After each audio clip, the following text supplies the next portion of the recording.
Hello and welcome to our Tech Tip Tuesday, March 24th, 2020 edition.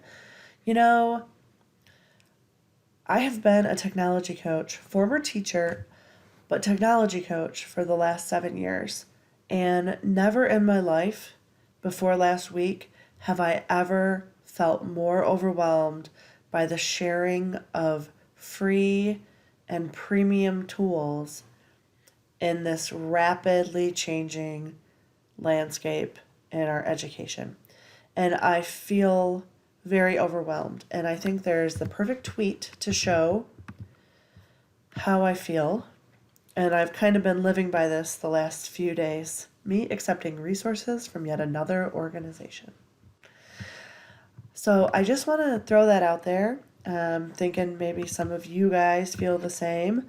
And I want to remind you that the best resource is you. Whatever tool best fits your pedagogical approach, it will be you that your students will need most. Your presence, your humanity will be in great demand for your students' learning to be meaningful. Meet your students where they are, they will notice. I like what they say at the bottom too. The best tech is what works for the teacher and for the student. It's what you give on a human level connection, flexibility, compassion, skillful teaching that makes the most impact. I just want you to keep that in mind as you move forward during this ever changing educational landscape.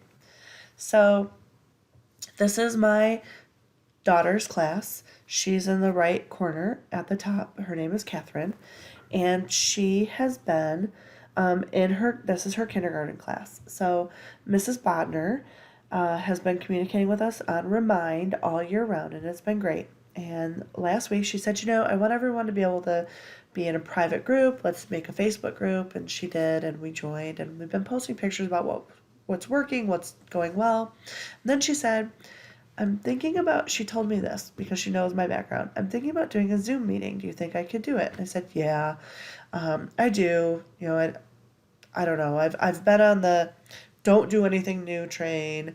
Like, don't rock the boat. It's okay. But she said, no, I really want to try it. So she did. And this is the end of the meeting. There were actually about 15 kids who tuned in and were participating.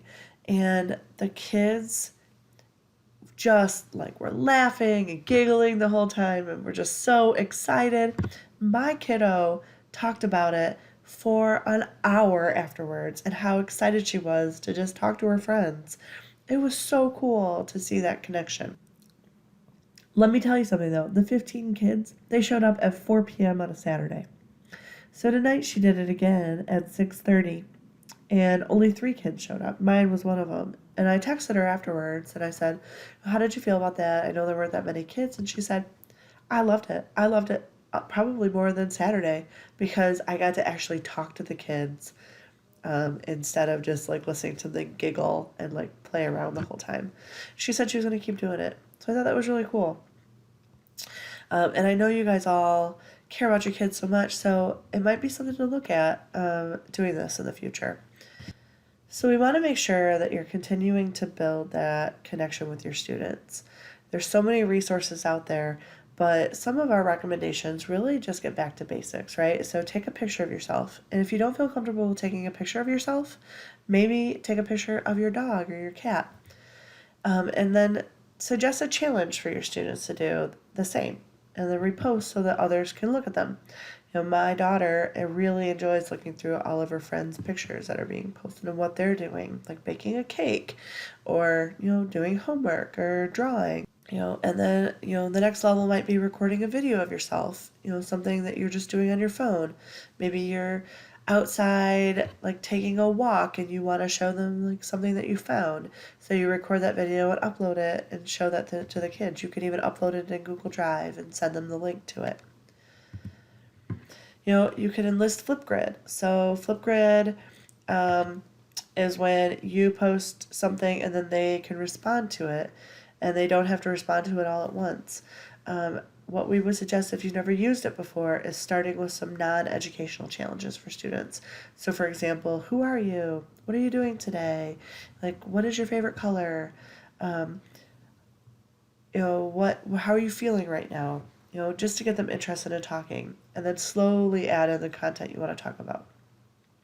Also, if you're part of a team at Melknap, one of your teammates has been using Flipgrid, maybe that person might add you as a co-pilot to their grid and let you use theirs for your classroom too. I know we all know we're all in this together, so however we can help each other out, I think we all agree with that.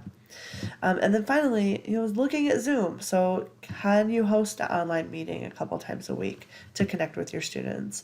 And there's other platforms out there. Zoom is something that is out there and available. It's something that I use. I also use Google Hangouts. Google Hangouts Meet. It works great too. So, whatever you feel comfortable with. We have these Thursday office hours for you guys to connect with us. But if those aren't working for you, please let us know when it does so that we can connect with you one on one.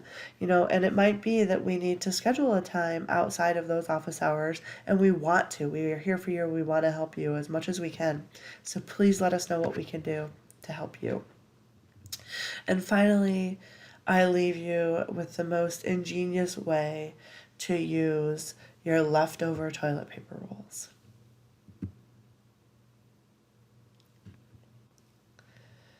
I hope you all have a fabulous week. And we're in this together. You guys are all doing an amazing job, and I am proud to be part of your family. Have a great day.